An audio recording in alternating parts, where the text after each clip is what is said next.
So our building is part of Fort Moultrie, technically. It was one of the coastal fortifications they built after the Spanish-American War, and so they actually have done brochures for, you know, some people come here because of the name Edgar Allan Poe, and some people come because it's a funky-looking building. Yeah. So we actually have material that you can take. Why is it called Edgar Allan? Well, that's part of the story, and it's also connected to Fort Moultrie. He was stationed here, right? He was stationed here. He was stationed as an enlisted man between 1827 and 1828 here on the island. As with most things related to Poe, everything was a little bit dramatic, and his circumstances for coming here are no exception to that. So Poe, just as a very brief history of his backstory, he was orphaned at the age of 2. He was taken in by the Allen family, John and Frances Allen, who were, John Allen was a pretty wealthy merchant in Virginia. In Virginia.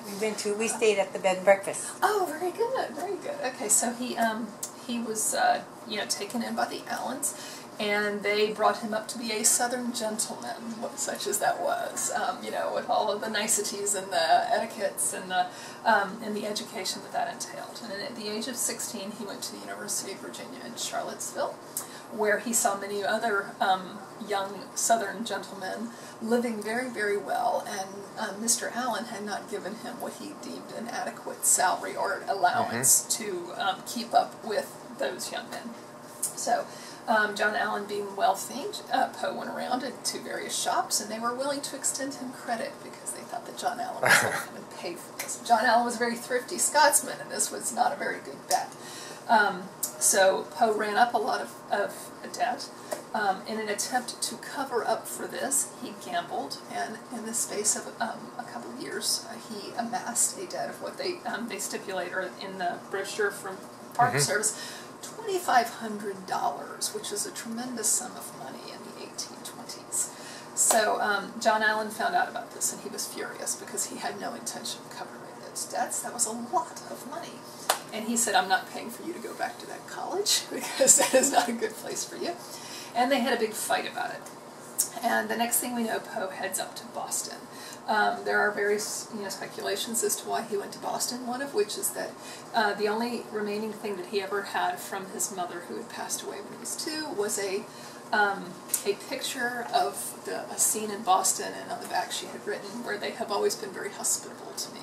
She was an actress, and so she would have traveled a lot. Apparently the audience was very receptive. So Poe seemed to think, well, if they were hospitable to her, maybe they'll be so certainly be hospitable. That's right, that's right. And you should know that Poe was still very, he was writing at that time. He was, very romantically inclined. And Frances Allen, her foster mother, was very encouraging of this. So he had some poems. He went to Boston. He attempted to get a job where he secured a couple of jobs in quick succession as a clerk, which to me means he probably didn't stay for very long. They either weren't paying him enough to suit him, or he wasn't doing the job to suit the employers.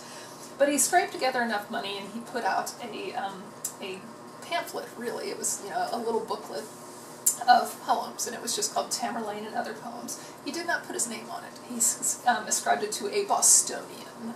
He kind of wanted to float it out there and make sure that people liked it before he, took credit for it. And he had a lot of ambition and belief that this was going to happen and he was going to be an overnight success. This did not happen.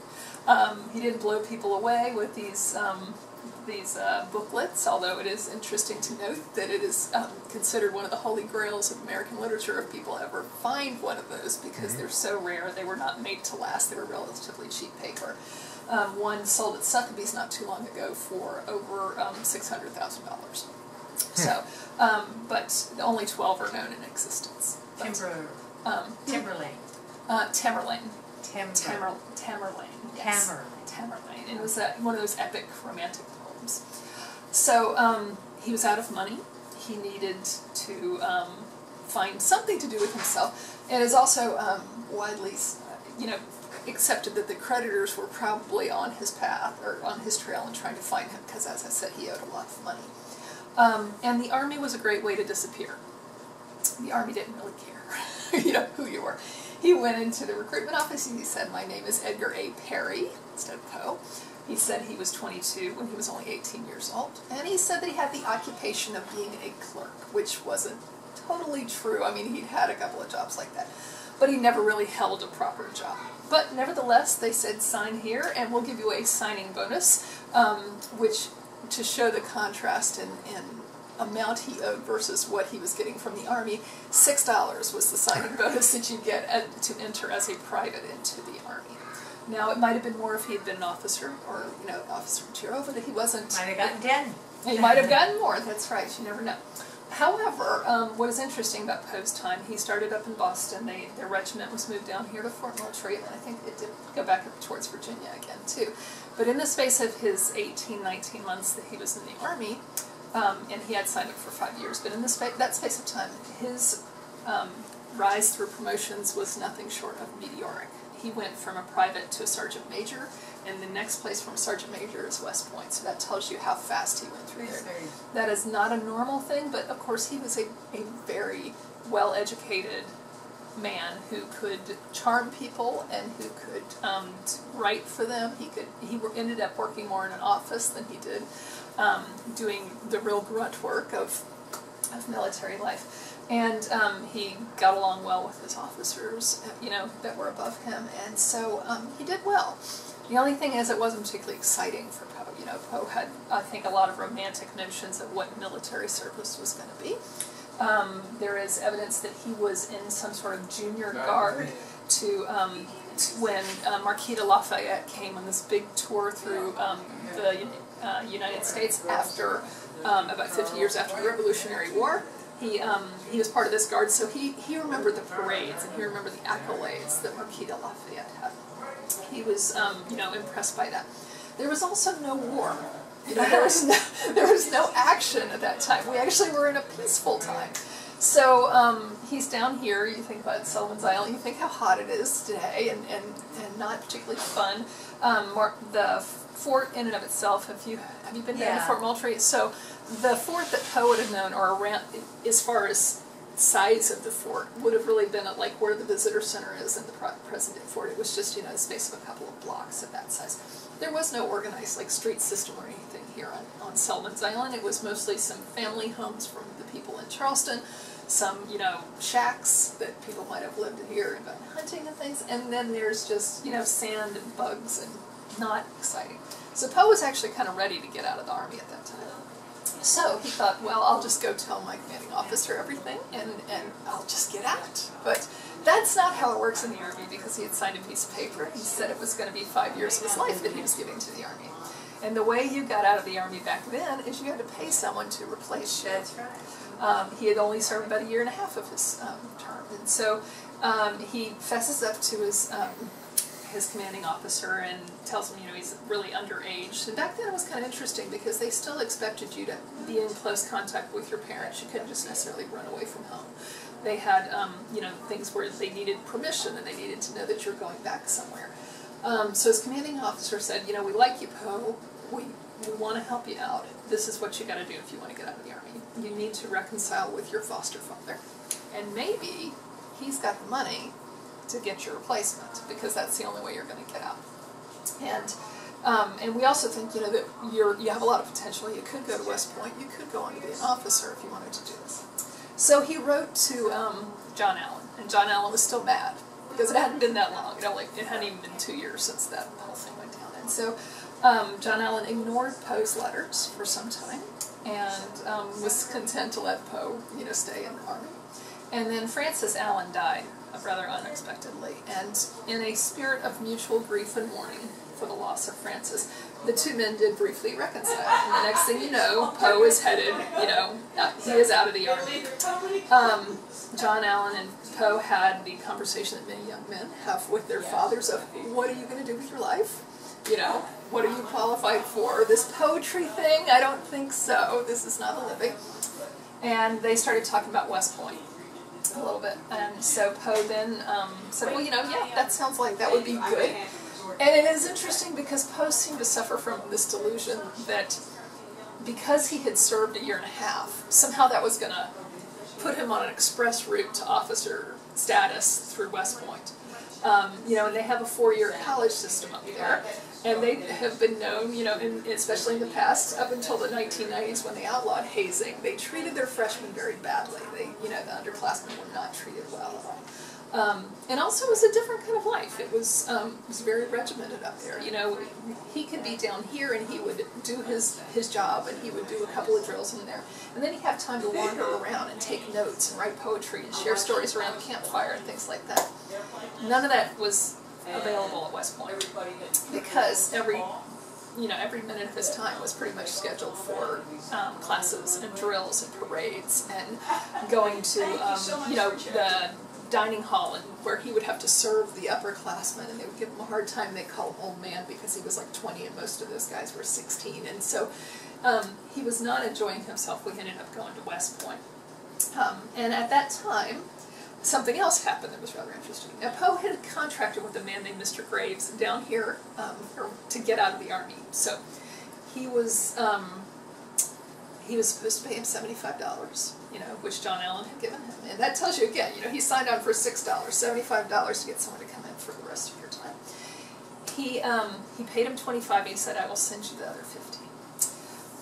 He writes to Poe up at West Point. He says, where's my money? Mr. Graves does. And Poe thinks about that, and he doesn't have the money, of course. He never had the money. He's ticked off with John Allen because he, again, has not sent him with a suitable allowance for him to keep up with those men. And he writes back to Mr. Graves, oh, John Allen, he was supposed to send that to you, but he is very often not sober. He probably forgot. Mr. Graves, knowing that he was not going to get any money out of Poe at this point, takes that letter that Poe wrote to him, sticks it in another envelope, sends it off to John Allen, to, you know, to basically let him know that he hasn't paid. John Allen is furious. By this time, John Allen is also remarried, and it has come out that John Allen had an illegitimate child from another marriage, and so Poe had kind of been treading on the prospects of being the heir of the Allens because of, you know, no other person in there. And John Allen is furious, and he says, I am done with you, and that is the end of the association between those two men. So Poe falls into a deep depression because his prospects of financial potential independence, being the heir, are gone. He can't get out of West Point because he needs John to get out of West Point. Your parent or guardian has to sign an agreement saying that you can leave, and John Allen says, I'm not doing that. You're on your own. And so at that point, Poe goes to, or Poe decides that he's going to get himself thrown out of West Point. And the way to do that, it's actually not very hard. He stopped showing up for class, he stopped showing up for drills, he stopped showing up for parades, chapel, anything where he was supposed to be someplace at a particular time. He just didn't come. And they took notice of this, and they cataloged all of his demerits, his infractions. And he did that in the month of January, and by early March they had court-martial proceedings to kick him out. The reason I like to tell that part of the story with Poe, you know, because it is his military career. It's relatively unknown. Most people don't talk that much about it. But it was 4 years of his life, and it's 4 years that are an important period in you know, anybody's life. You know, you think between 18 and 21 or thereabouts. But it's also interesting because, you know, Poe had these poems, and he had been sharing with some people, and then he went up to Boston, and he didn't get, like, rave reviews or anything necessarily. But we know that he continued to write, and he continued to share stories during his time in the Army. In fact, that's probably what made him pretty popular, is because, I mean, you want a good story around a campfire, and we know that Poe could give it. So, Poe, when he left West Point, something rather interesting happened. And just as he's getting court-martialed out and everybody supposedly doesn't like him. Can we sit down on the Yeah, couch? sure, yeah, if it's more comfortable. I think it would be. Okay, sorry. I think my husband's getting a little tired of standing. Yeah, I'm sorry. So anyway, Poe, they took up a collection for him, his fellow cadets. Oh, really? Because he must have been personable. He was. I mean, that's the only thing. Everyone thinks of Wait him a as like minute. American. I love this. Oh, Oh, yeah. Oh, that's cute. I'm sorry. That's Just okay. that I just noticed it. that's okay. So anyway, they took up a collection, $1.25 each. Not all of them contributed. They had a list of the ones that did and the ones that didn't. So not everybody was a fan. But they took up a collection. They were smart, and they didn't just hand the money over to Poe. Huh. They gave it to a financial officer at West Point who gave him a check from the U.S. Army, which impressed upon him that there is something that is expected from this. Today we would call it a Kickstarter or a GoFundMe campaign, Ah. but they called it a subscription back then, and it was basically saying, you know, we want you to publish your book, so you take this money, you go find a publisher, and we expect to get something in return. So he went to New York, and he fairly quickly found a publisher. He had a collection of poems, which included Tamerlane, and some other ones that he had been working on during that time. And he dedicated it to the cadets at West Point, Oh. which I thought was kind of neat because, you know, he obviously recognized that they were giving him a start. And they have records at West Point that a box of books arrived, and each of the gentlemen who had contributed $1.25 got a copy of that book. We've been to West Point and we never knew that, or we would have. And they have archives where they have, you know, all the famous people from, I don't know, George Washington. I don't know, did George Washington? Well, whoever. Custer. Who? Custer. Custer. Yeah. And they have all their papers. Mm-hmm. And also, I played bridge with a antique bookseller, so I'm going to ask him about that. Yeah. So, and I know there was something, because there was a librarian, a lot of our information comes from a librarian up at West Point who wrote a very extensive paper about the Army years. But didn't he die of pulper? Yeah, he always had problems with money, and he was not doing well. And there's a lot of strange things that happened to him at his time of his death that added to his mystique, I think. One of the last funny things, though, that kind of tells you that Poe did different sorts of stories from the ones that he was maybe immortalized for, because we tend to think about all the dark and the depressing ones and the, you know, murders and detective stories and all. Apparently the guys at West Point were a little bit disappointed when they got their books, because they seemed to think that those poems that he was going to send, or those stories, were the ones he'd been telling them, which were stories he made up about the various upperclassmen and the professors and, you know, jokey things and all. And it wasn't any of those, because by then, of course, Poe was done with the Army. He was looking to his future, and his future he thought was in more romantic poems, and so in that collection it's going to be ones, you know, to women, and it's about love and loss and all. And so, you know, and he was probably smart about that, because he knew where he wanted to write and what he wanted to write those stories. So, so that's kind of, you know, part of it. We know that he was doing those stories down here, and then he continued that up there in West Point. So it's nice that we're able to tell that part of his life here. I think I've read just about everything he's written, or many things. I had no idea. Yeah. He Well, was you know, in the service. I don't recall that he ever, you know, wrote anything particularly about the Army. You know, I mean, we stayed at, like I said, we stayed at the bed and Yeah. breakfast that was once. I just owned. remember when we went through the fort or something. Yeah. But you know, even the story, the reason that we on Sullivan's Island particularly attached to him, and there's been a long-standing, you know, knowledge of him, and, you know, because otherwise, I mean, lots of enlisted men passed through here that they wouldn't have known or recognized. He wasn't even using his own name. But 15 years after he was stationed here, he wrote a short story called The Gold Bug, and The Gold Bug is set here on Sullivan's Island. Oh, He names it yeah. specifically as the setting for it. It's not a military story at all. It's about the stories that he would have heard around a campfire, which was all the rage, and that was pirates. They were in the news, and they were exciting, and they were romantic, the kind of things that Poe liked. And so The Gold Bug is about the search for that buried pirate treasure, and he specifically names Sullivan's Island.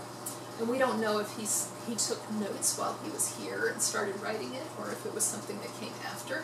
But we do know that, you know, 15 years afterwards, when he published it, he remembered the location very well. He remembered the way the trees were, and the bugginess and the heat and the. Yeah, everybody talks about the bugs, and I certainly have bug bites, but I don't see them. Well, in this bookcase is a fireplace, so you Oh. can kind of see the bottom three shelves. You Yeah, can look yeah. back there. As I said, these were rooms.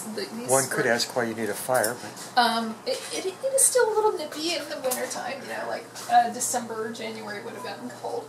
They cut these passageways through when it was turned into a library. okay. There was a little grate that went across the top, so they would open this up Yeah. when So- the air would flow through. And then they close it, they were moving things. Over in this room, there's a couple of different features. There's another fireplace behind that curtain, and we just got that there for displays. These holes right here is a system of speaking tubes. So the officers would have been in this part of the building. They would have had men stationed on the roof. There's a sighting station up there. Then they would also have men stationed at either of the guns. So we've got 3 holes there that we know connect to a bank of speaking tubes. It's the gun on the left, one on the right, and then the one up top. They would have had maps down here, so the guys up top could take the sightings, they could call them down here, they make the mathematic calculations, and then they tell the guys how to man the guns. There's a couple of cryptic little round holes in here. We've got a lot of holes in this building that I don't know what they're for. But that one, my best guess is they probably could roll up maps and pass them back and forth between this room. It's very easy. Oh, lover of Jeopardy. Yes, he was a character, and so did you know it? Yes, his friends took up a collection. He passed away, and they helped us to get these framed here. So this, there are 4 guns on Battery Gadsden. You passed gun emplacement number 1, and if you walk down along the side, you can count where there's the other 3, the 2, 3, and 4. These are gun emplacements 3 and 4. So you would see that there's another much more rustic looking part of this building. It looks just like this one, but it's not used as much. They occasionally open it up for special events. But it's pretty much the exact same floor plan. You can see that the booth is there. They've got the flues marked for the fireplace. And you can see how thick the walls are. And you can see that they're quite thick. You also notice that they get much thicker the further back you go, and that's because the munitions were stored there and the guns were here and here. So this is all sand fill where the white is. The concrete is where it's kind of got the little dots. You're going to want that if North Korea decides to take out Sullivan Island. Yeah, I guess so. That'd be a mighty long shot. He says he can hit any city. Let's hope not. You'll be safe and you'll have lots to read. That's true, that's true.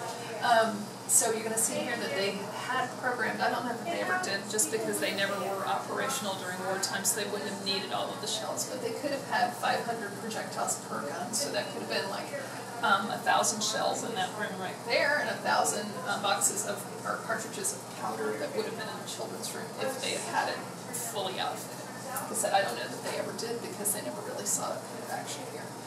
So they took the guns off of, and I don't know if I told you this or not because I gave it to her earlier, and so they took the guns off of here during World War I, and they sent them to France, and they never rearmed this particular battery. They did keep guns on the other batteries more for show than anything else, because by the end of World War I, they knew that if any invasion force was going to come into the harbor, their first, activity would be in submarines where you can't hit what you can't see, so these guns were pretty much obsolete. So they did keep them for show on some of the other ones. These are 2 pictures that came from the National Park Service, and they are during World War II. This is gun emplacement number 3, so it's a little further down, and it's looking back towards this field. I'm sorry, I want to check out this book, and it's 2016, and I hopefully don't want to forget it. Okay. So this is this field up here, and you can see that we've still got foundations for these buildings. Oh, yeah. So they use this area, and there's a marker on the street out there as well.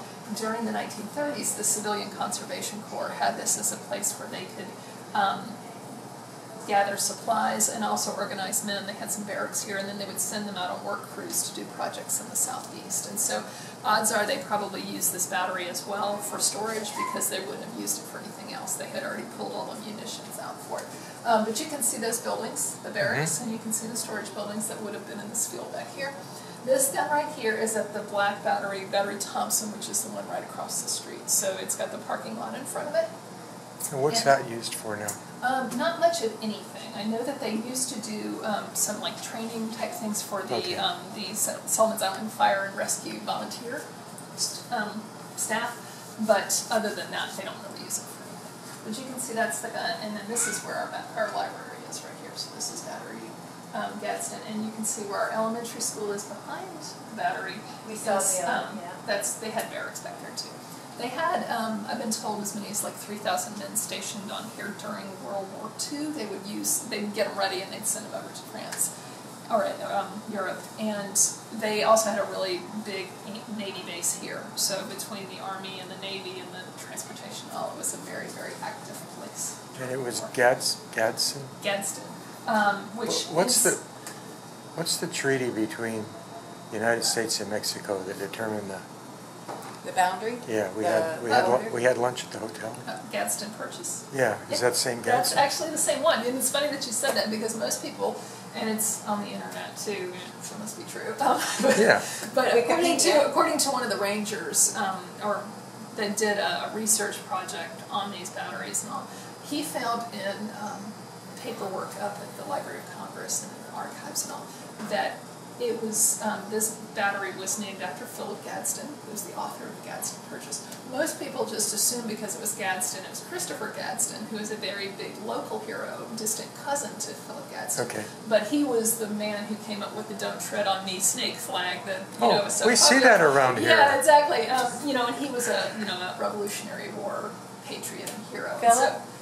no, Or Christopher was. Philip came along many years after that, and he was like you said, he was involved in politics, and he was instrumental in getting, I think it's like parts of New Mexico and Arizona, they kind of California. established that line there.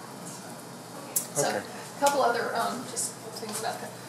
If you do walk on the outside of the building and you see the other part, their speaking tubes are exposed, and you will see that there's 4 next to the guns, and you might say, what is there 4 when I only count 3?